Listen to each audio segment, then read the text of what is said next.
നിങ്ങളെ ആരെങ്കിലും കിഡ്നാപ്പ് ചെയ്താൽ രക്ഷപ്പെടാനുള്ള ഒരു വഴി പറഞ്ഞു തരട്ടെ. ആദ്യം ഏത് മതത്തിൽപ്പെട്ടവരാണ് നിങ്ങളെ തട്ടിക്കൊണ്ടുപോയതെന്ന് നോക്കുക. മുസ്ലിംസ് ആണെങ്കിൽ നിങ്ങൾ രക്ഷപ്പെട്ടു. സംസാരത്തിൽ ഇൻഷാ അല്ലാ, മാഷാ അല്ലാ, അസ്സലാമു അലൈക്കും എന്നൊക്കെ ഉപയോഗിക്കുന്നുണ്ടെങ്കിൽ അവർ മുസ്ലിംസ് ആണെന്ന് മനസ്സിലാക്കാം. ഇനി അങ്ങനെയല്ലെങ്കിൽ ഏറ്റവും ചുരുങ്ങിയത് അവർ കണ്ണെഴുതി താടി വളർത്തിയിട്ടുണ്ടാകും. ഇതൊന്നും കൊണ്ട് മനസ്സിലായില്ലെങ്കിൽ തട്ടിക്കൊണ്ടുപോയവരുടെ കുടുംബക്കാരുടെയും മറ്റും പെരുമാറ്റം നോക്കുക. പ്രണയം നടിച്ച് തട്ടിക്കൊണ്ടുപോകൽ, പീഡനം, അങ്ങനെ എന്ത് ചെയ്താലും ഫുൾ സപ്പോർട്ടുമായി അവർ കൂടെയുണ്ടാകും. അപ്പൊ ആ കാര്യം അങ്ങ് ഉറപ്പിക്കാം. ഇനിയാണ് മേജർ പ്ലാൻ. നിങ്ങൾ ബീഫ് കഴിക്കില്ല എന്നും അത് ഗോമാതാവാണെന്നും പറയുക. പട്ടിണി കിടന്ന് മരിച്ചാലും ബീഫ് തൊടില്ല എന്ന് പറയുക. അപ്പൊ കിലോയ്ക്ക് 500 രൂപ വരുന്ന ബീഫ് ഒരു പ്ലേറ്റ് നിറയെ കൊണ്ടുവന്ന് അവർ നിർബന്ധിച്ച് നിങ്ങളെ കഴിപ്പിക്കും. നിങ്ങൾ എതിർക്കുന്നത് പോലെ ഇടയ്ക്കിടെ അഭിനയിക്കുകയും ചെയ്യണം. അതുപോലെ പൊറോട്ട നിങ്ങളുടെ അമ്മൂമ്മയാണെന്നും നെയ്ച്ചോറ് പെങ്ങളെ പോലെയാണെന്നും മാറ്റി മാറ്റി പറഞ്ഞാൽ കാര്യങ്ങൾ കുറച്ചുകൂടി എളുപ്പമാകും. വലിയ ട്വിസ്റ്റ് ഒന്നുമല്ല പറഞ്ഞു വരുന്നത്. കേരള സ്റ്റോറി 2നെ കുറിച്ചാണെന്ന് നിങ്ങൾക്കിപ്പോൾ മനസ്സിലായി കാണുമല്ലോ. 2023 പുറത്തിറങ്ങിയ സുദീപ് തോസൻ സംവിധാനം ചെയ്ത കേരള സ്റ്റോറി എന്ന ബ്രഹ്മാണ്ഡ സിനിമയുടെ രണ്ടാം ഭാഗമായ കേരള സ്റ്റോറി 2 ഗോസ് ബിയോണ്ടിന്റെ ട്രെയിലർ കഴിഞ്ഞ ദിവസം പുറത്തു വന്നിരുന്നു. കേരള സ്റ്റോറി 1ലെ പോലെ തന്നെ സാമാന്യബോധമുള്ള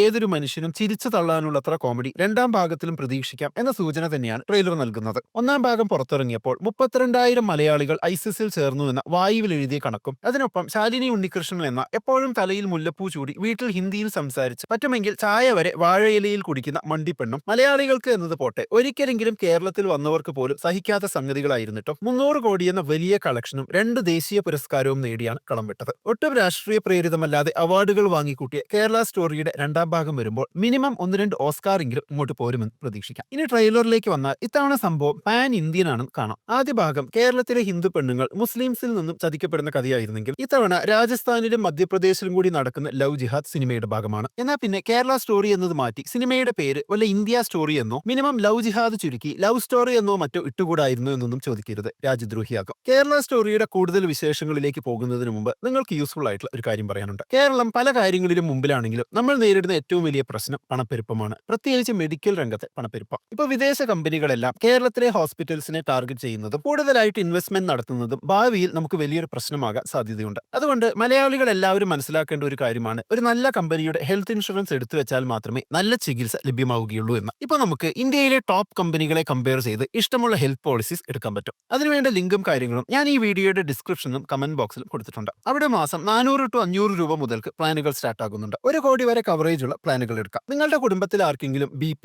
ഡയബറ്റീസ്, തൈറോയിഡ്, ആസ്മ അതുപോലുള്ള അസുഖങ്ങളൊക്കെ ഉണ്ടെങ്കിൽ അവർക്ക് ഹെൽത്ത് ഇൻഷുറൻസ് എടുത്ത് ഒന്നാമത്തെ ദിവസം മുതൽ കവറേജ് കിട്ടുന്ന പ്ലാനുകൾ വരെയുണ്ട്. ഇനി പ്രവാസികൾക്ക് പുറം നാട്ടിൽ നിന്ന് എടുക്കുന്നതിനേക്കാൾ 35% വരെ കുറവിൽ ഇന്ത്യയിൽ ഹെൽത്ത് പോളിസീസ് എടുക്കാൻ പറ്റും. എന്തെങ്കിലും അസുഖം വന്ന് ക്ലെയിം വേണമെങ്കിൽ പോളിസി എടുത്ത സ്ഥലത്ത് തന്നെ 30 മിനിറ്റിനുള്ളിൽ ക്ലെയിം സപ്പോർട്ടും കിട്ടും. അപ്പോൾ ഹോസ്പിറ്റൽ ബിൽ കുത്തനെ കൂടുന്നത് കൊണ്ട് തന്നെ നിങ്ങൾ സമ്പാദിച്ച പണം നഷ്ടപ്പെടാതിരിക്കാനും നല്ല ചികിത്സ ലഭിക്കാനും കമന്റിലും ഡിസ്ക്രിപ്ഷനിലും കൊടുത്തിട്ടുള്ള ലിങ്കിൽ പോയി നല്ലൊരു ഹെൽത്ത് ഇൻഷുറൻസ് പോളിസി എടുത്തു വെക്കുക. അല്ലെങ്കിൽ സ്ക്രീനിൽ കാണുന്ന ഈ QR കോഡ് സ്കാൻ ചെയ്താലും മതി. ഇപ്പൊ എടുത്താൽ 25% വരെ ഡിസ്കൗണ്ടും ഉണ്ട്. കാമാഖ്യ നാരായൺ സിംഗ് സംവിധാനം ചെയ്യുന്ന കേരള സ്റ്റോറി 2 ഒരു പ്രൊപ്പഗാൻഡ സിനിമയാണെന്ന് കണ്ടെത്താൻ വലിയ CBI ബുദ്ധിയൊന്നും വേണ്ട എന്നതുകൊണ്ട് തന്നെ ഇത് എന്തുകൊണ്ട് ഒരു പ്രൊപ്പഗാൻഡ സിനിമയാണെന്ന ചോദ്യത്തിലേക്കും ഉത്തരത്തിലേക്കും നമ്മൾ കടക്കുന്നില്ല. പക്ഷേ ഈ ട്രെയിലറിൽ വളരെ അപകടകരമായ ചില എലമെന്റ്സ് നമുക്ക് കാണാൻ പറ്റും. അതിൽ ഏറ്റവും പ്രധാനപ്പെട്ടത് സിനിമയിൽ മുസ്ലിം യുവാക്കളെ ലവ് ജിഹാദിൽപ്പെട്ട് അപകടത്തിലാകുന്ന 3 പെൺകുട്ടികളും അവരുടെ കാമുകന്മാരെ പറ്റി പറയുന്ന ഒരു വാചകമാണ്. അത് തങ്ങളുടെ കാമുകൻ മറ്റുള്ളവരെ പോലെയല്ല എന്ന് പറയുന്ന ട്രെയിലറിലെ ഹുക്ക് ഡയലോഗാണ്. 3 പെൺകുട്ടികളും യഥാക്രമം ഈ ഡയലോഗ് പറയുന്നുണ്ട്. എന്നാൽ സിനിമയിൽ പിന്നീട് തങ്ങൾ സ്നേഹിച്ചവരും നീചനും ദുഷ്ടനുമായ മുസ്ലിം ആണെന്ന് അവർ തിരിച്ചറിയുമെന്നത് ആർക്കും ഊഹിക്കാവുന്ന ഒരു ട്വിസ്റ്റാണ്. ഇനി ഇതിന്റെ പ്രശ്നത്തിലേക്ക് വന്നാൽ ഇസ്ലാമോഫോബിയ എന്ന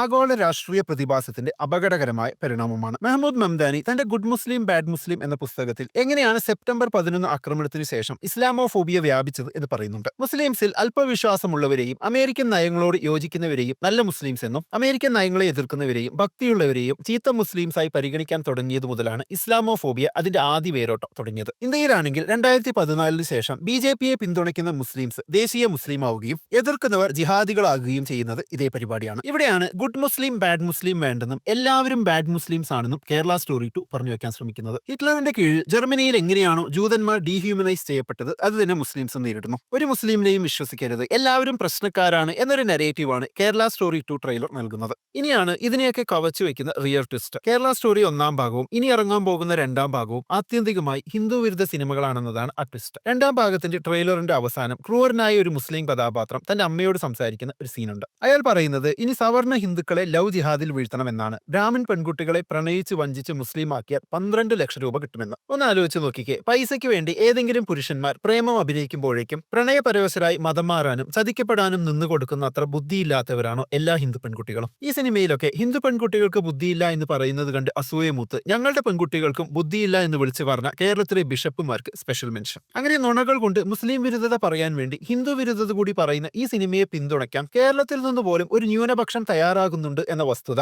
ഈ സിനിമ സൃഷ്ടിക്കാൻ പോകുന്ന സാമൂഹിക അപകടത്തെപ്പറ്റി വലിയൊരു സൂചന നൽകുന്നുണ്ട്. ഫസ്റ്റ് പാർട്ട് ഇറങ്ങിയതിനു ശേഷം കേരളത്തിന് പുറത്ത്, പ്രത്യേകിച്ച് നോർത്ത് ഇന്ത്യയിൽ പഠിക്കാനും ജോലിക്കും പോകുന്ന മലയാളികൾ ഒരു നുണയുടെ പേരിൽ നേരിടേണ്ടി വന്ന ബുള്ളിയിങ് നമ്മൾ കണ്ടതാണ്. ഇത്തവണ കൂട്ടിന് രാജസ്ഥാനും മധ്യപ്രദേശും ഉണ്ടെങ്കിലും ബിജെപിയുടെ കണ്ണിലെ പ്രധാന കരടായ കേരളവും മലയാളികളും ഇനിയും ഏറെ സഹിക്കേണ്ടി വരുമെന്ന് തന്നെയാണ് തോന്നുന്നത്. ഒരു പ്രൊപ്പഗാൻഡ ഉൽപ്പന്നത്തിന്റെ ഏറ്റവും വലിയ മികവ് അതൊരു അജണ്ട വെച്ചുകൊണ്ടുള്ള പ്രോഡക്റ്റ് ആണെന്നത് എളുപ്പത്തിൽ മനസ്സിലാക്കാൻ പറ്റാതെ ഇരിക്കുക എന്നതാണ്. എന്നാൽ അക്കാര്യത്തിൽ കേരള സ്റ്റോറി പാർട്ട് 1ഉം 2ഉം ഒക്കെ സമ്പൂർണ്ണ പരാജയമാണ്. ഒരർത്ഥത്തിൽ ഒരു പ്രൊപ്പഗാൻഡ സിനിമയാണ് എന്നതാണ് ശരാശരിയിലും വളരെ താഴെ നിൽക്കുന്ന കേരള സ്റ്റോറി എന്ന സിനിമയുടെ പ്രധാന മാർക്കറ്റിംഗ് ഫാക്ടർ. അവിടെയാണ് ഈയിടെ പുറത്തിറങ്ങി സെൻസേഷനായ ദുരന്തറും സംവിധായകൻ ആദിത്യധറും വേറിട്ട് നിൽക്കുന്നത്. ഇന്ത്യക്കാരെന്ന വാക്കിന് പകരം ഹിന്ദുക്കൾ എന്ന് ചേർക്കുന്നതും നോട്ട് നിരോധനം എന്തുകൊണ്ട് ഒരു ഹിമാലയൻ വിജയവും സ്ട്രാറ്റജിക് ഓപ്പറേഷനുമായിരുന്നു എന്നും ഇന്ത്യയിൽ ദേശസ്നേഹികളുടെ ഭരണകൂടം വരേണ്ട ആവശ്യകതയും ഒക്കെ അങ്ങനെ ആരും അറിയാതെ എന്നാൽ എല്ലാവർക്കും മനസ്സിലാവുന്ന തരത്തിൽ നിർമ്മിച്ചു നൽകുന്നു. ഇതിന്റെ പ്രശ്നം കേരള സ്റ്റോറി കേവലം ഒരു പ്രൊപ്പഗാൻഡ ആണെന്ന് പറയുന്ന പോലെ എളുപ്പത്തിൽ ദുരന്തർ മുന്നോട്ട് വെക്കുന്ന രാഷ്ട്രീയത്തെ തിരിച്ചറിയാനും പ്രതിരോധിക്കാനും കഴിയില്ല എന്നതാണ്. എന്തായാലും കേരള സ്റ്റോറി 1 and 2 പോലുള്ള സിനിമകൾ ഇറങ്ങുന്നതും സെൻസർ ബോർഡ് അതിലൊരു പ്രശ്നവും കാണാത്തതും ബിലോ ആവറേജ് മേക്കിംഗ് ആയിട്ട് കൂടി നാഷണൽ അവാർഡ്സ് കിട്ടുന്നതും ഒക്കെ കാണിക്കുന്നത് നമ്മുടെ രാജ്യത്തിലെ ഡേഞ്ചറസ് ആയിട്ടുള്ള ഒരു സിറ്റുവേഷൻ ആണ്. പൊളിറ്റിക്കൽ മൈലേജിന് വേണ്ടി ഞങ്ങൾ ഏതറ്റം വരെ പോകാനും റെഡിയാണ് എന്ന സ്റ്റേറ്റ്മെന്റ് കൂടിയാണ് ഈ സിനിമകൾ. നമ്മൾ പ്രേക്ഷകർ അതിനെതിരെയുള്ള പ്രതിഷേധം അറിയിക്കുക തന്നെ വേണം. പിന്നെ വീഡിയോയിൽ മെൻഷൻ ചെയ്ത ഹെൽത്ത് ഇൻഷുറൻസിനെ പറ്റി ഒന്നുകൂടെ ഓർമ്മിപ്പിക്കുന്നു. നമ്മുടെ സമ്പാദ്യം സംരക്ഷിക്കാനും കുടുംബത്തിന് നല്ല ചികിത്സ ലഭ്യമാക്കാനും എന്തായാലും നല്ലൊരു ഹെൽത്ത് ഇൻഷുറൻസ് പോളിസി എടുത്തിരിക്കണം. കാരണം ഹോസ്പിറ്റൽ ചെലവുകൾ ആ രീതിയിലാണ് കൂടി വരുന്നത്. ഇന്ത്യയിലെ ലീഡിംഗ് കമ്പനികൾ കമ്പയർ ചെയ്ത് നിങ്ങളുടെ ഇഷ്ടത്തിനനുസരിച്ചുള്ള ഇൻഷുറൻസ് പോളിസി 25% വരെ ഡിസ്കൗണ്ടോട് കൂടി എടുക്കാനുള്ള ലിങ്ക് ഞാൻ ഡിസ്ക്രിപ്ഷനിലും കമന്റ് ബോക്സിലും കൊടുത്തിട്ടുണ്ട്. അല്ലെങ്കിൽ ഈ QR കോഡ് സ്കാൻ ചെയ്താലും മതി. എല്ലാവരും എന്തായാലും ചെക്ക് ചെയ്ത് നോക്കുക. എന്നാൽ നമുക്കിനി അടുത്ത വീഡിയോയിൽ വീണ്ടും കാണാം.